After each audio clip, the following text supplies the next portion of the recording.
Good evening and welcome to the Business Day. I'm Andrea Chisholm. $139.3 billion.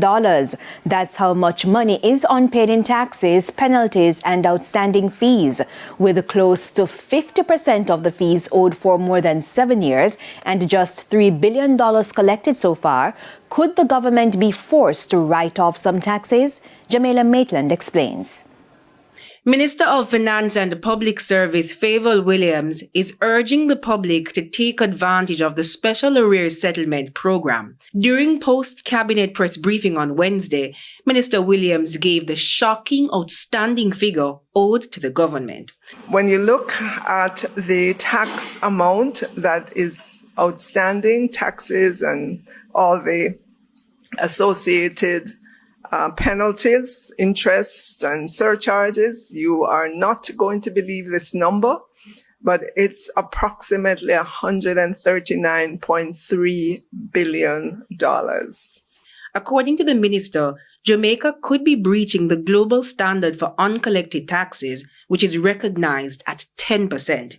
The $139.3 billion represents 23%.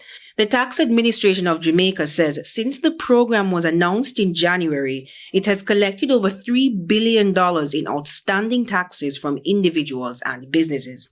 It plans to collect $10 billion under the program by March 31.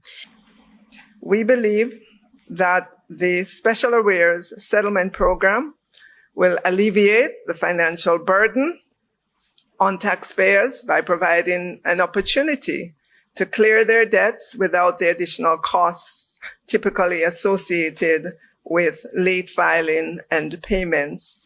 By waiving these extra charges, the program promotes timely compliance and supports taxpayers in achieving financial stability that will foster continued voluntary compliance. TVJ News inquired why the government would only seek to collect less than 10% of the outstanding taxes. A source at the TAJ revealed that because so much time has passed, it's unlikely that the full amount will be collected within the time period, or if any at all. According to the minister, 42% of the amount owed is from 7 years ago. If the principal amount is paid by the deadline, the government of Jamaica will waive any unpaid interest, any penalties, any surcharges, and the selected tax type on which penalties, interest, and surcharges will be waived are education tax, corporate income tax, individual income tax, pay-as-you-earn, special consumption tax, general consumption tax, asset tax, partnership income tax. Those who owe GCT, however, must submit their applications in writing in order to benefit. Additionally, taxpayers who do not owe principal but owe interest and other associated penalties can also benefit from the program by writing to the TAJ. It's expected to benefit 30,000 taxpayers. Minister Williams says the TAJ has contacted 7,500 taxpayers so far. Jamaica Maitland, TVJ News. Most motorists will pay more for petrol effective tomorrow. Each litre of 87 and 90 gasoline will go up by 25 cents.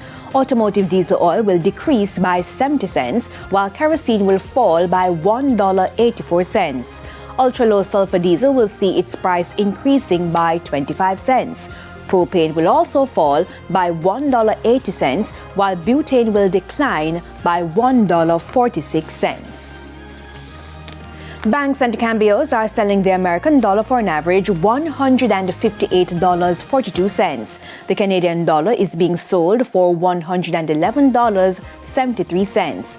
$197.63 is the average value of the pound, while the euro will go for $164.09. To the stock market now, the JSE index advanced by 282 points today to close at 328,382 points. The junior market index declined by 53 points to close at 3,638 points. The 41 advancing stocks were led by One Great Studio, T-Tech, Kingston Wharves, Paramount Trading, and Image Plus Consultants. 44 stocks declined, including Dolphin Cove, Epley 7.25% preference shares, Caribbean Cream, ISP Finance Services, and First Rock Real Estate Investments US dollar shares. 18 stocks traded firm. And that's it for the business day. I'm Andrea Chisholm. Good evening.